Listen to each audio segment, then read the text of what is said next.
Hello, the demo that we are going to show today is implemented based on the Kpro Third Eye framework, which extensively uses computer vision, machine learning, deep learning, and mathematical models to accurately detect the activities in live video feed or archived videos. This also has rich functionalities of audio-based analytics, which can translate audio into text and summarize the topic of discussion and key points. The vision is to improve customer experience by using garbage data like video and audio feed from CCTV or any other recording devices. Now let us have a look into the things that we'll be covering in this demo. At first, we'll look into the use case for this demo.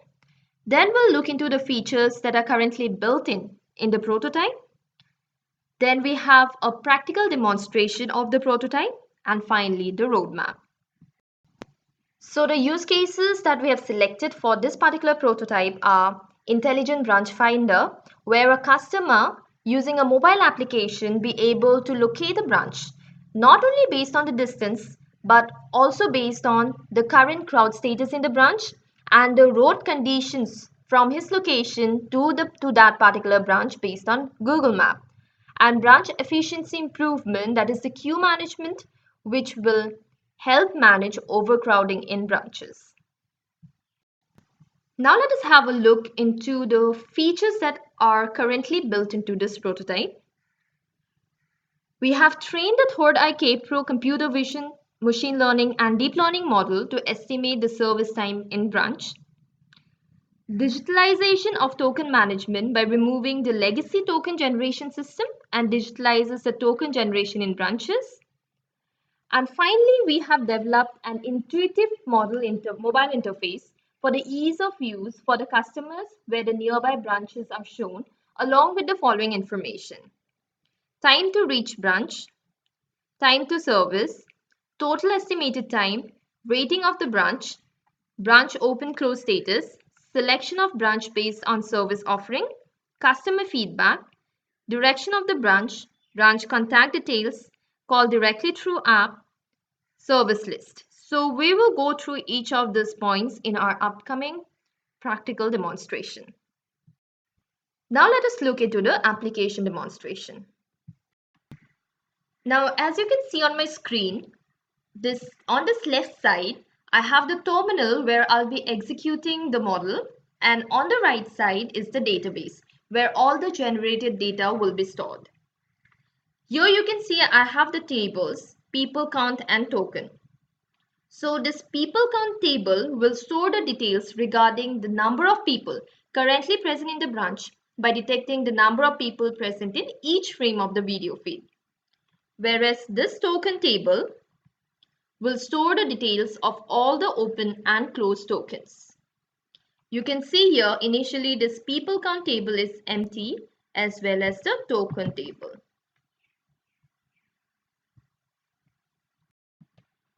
So here the token table is also empty. Now let me go back to the people count table.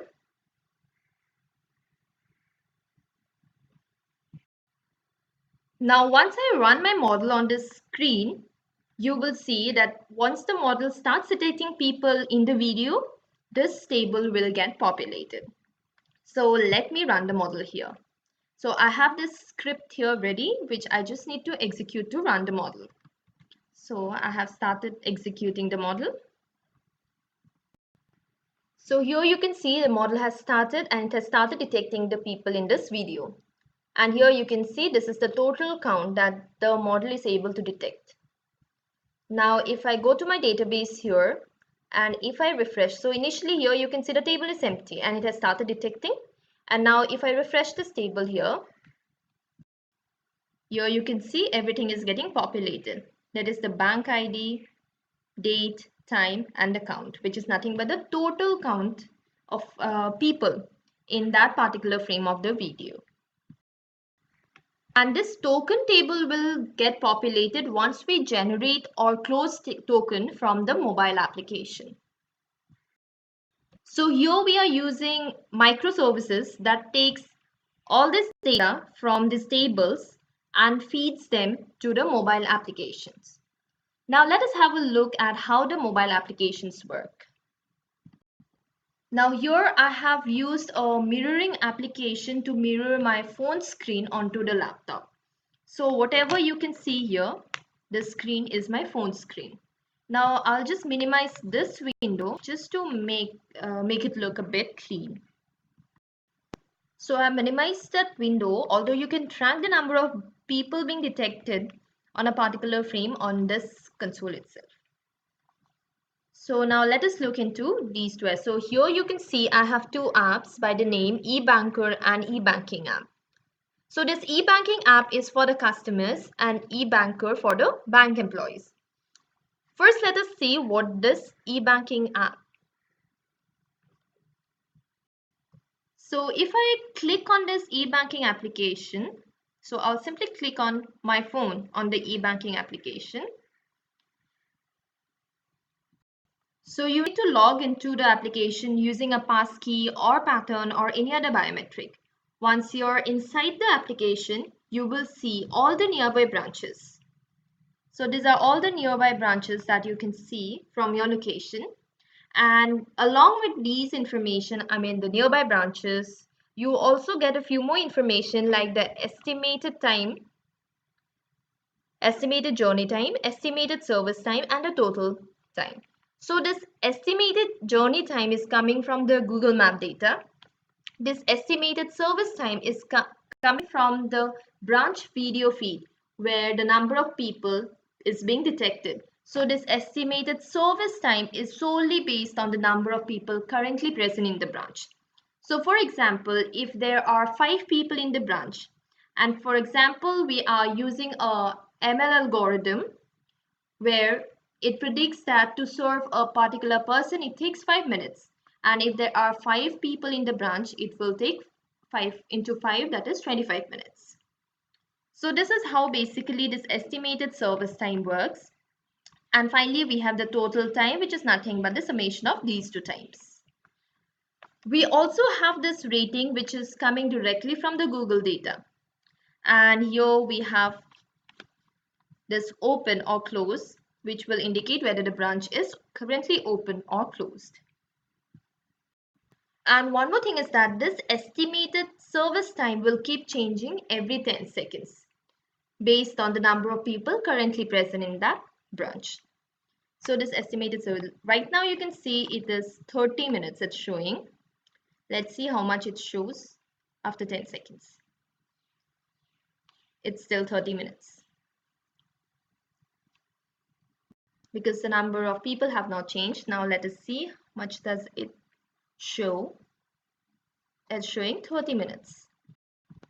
Now you can see it is changed to 35 minutes. So this way it will keep updating based on the number of people currently present in the branch. So here again you have the option to select the branch based on the services you require, you're looking for.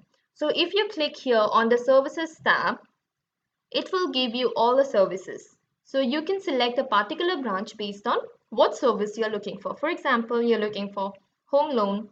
You click on home loan and you'll get all the branches around you that are offering this particular service. So let me click on the first branch that is appearing. So I'm clicking on this first branch and let's see what it has to offer. So once you click on it, here you can see you have this generate token option. So you click on this option that is the generate token and you need to enter your phone number here. So I'll simply enter the phone number here and I'll click OK. So here you can see token generated successfully. See you at our branch. Hence we have generated token. One thing here is that once you generate a token, you cannot regenerate another token until and unless that the already generated token is closed by a branch employee. The other things that you can see here on this page is the rating, which is coming from the Google Map. Then we have the overall overview, where that particular branch is with the phone number. Then you can click on this services tab to see all the services that this particular branch offers, like the home loan, automobile loan, personal loan, credit card loan, savings account, corporate account. You can also look into the reviews, which are again coming from Google data. So here you can see all the good and the bad reviews for a particular branch, and you can also select a branch based on the reviews that you have read. Next, the options that you have are, so here this is the call option where you can call the branch employee from this application itself. So if you click here, you can see you have the option to make the call. Then here, this is the direction which is coming from the Google Map again. So if you click here, it will give the Google Map directions to that particular branch from your location. Next, and this is the web. So if you click on this, it will take you to the web. So here, this will take you to this website of where this particular branch is located and everything regarding information regarding this particular branch. So these are the things that you can get from this e-banking application. Now let us have a look into the banker application. So on my phone screen here, you can see I have this e-banker application. Let me click on it. So here you need to enter the bank ID.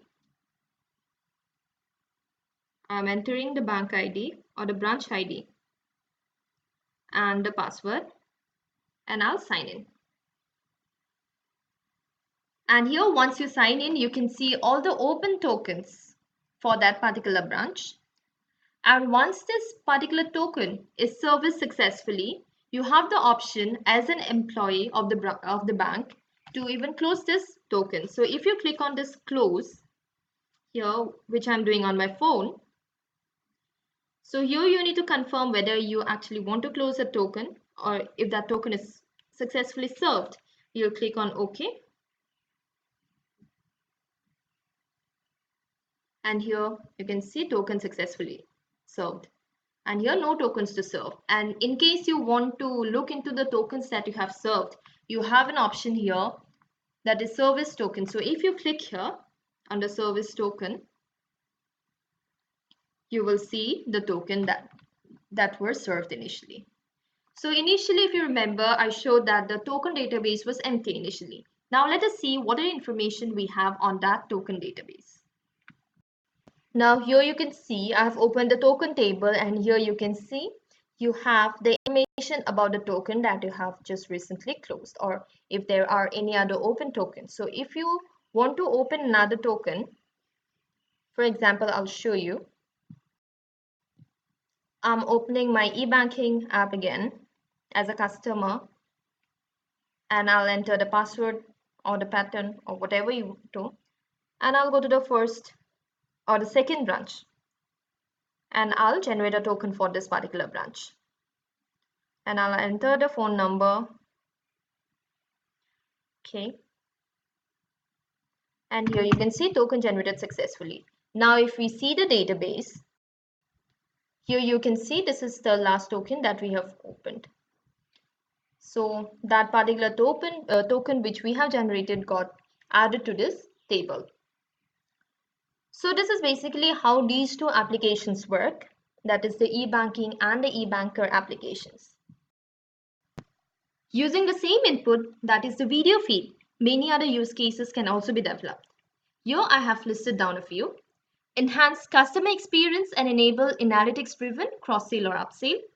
Branch-level inquiry analytics, which will enable banks to do analytics on the kind of request it receives at branch level. Competition analytics by accumulating messages from requester and enabling comparative text-based analytics. Customer behavior analytics, which will be based on analyzing the most visited places by customer in a particular video feed or the customer chaos, etc.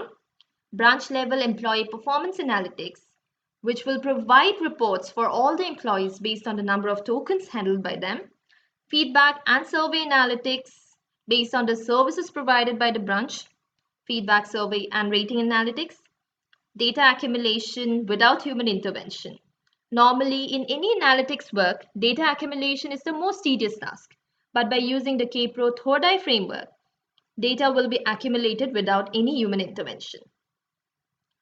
Thus, we come to the end of our demo. Thank you.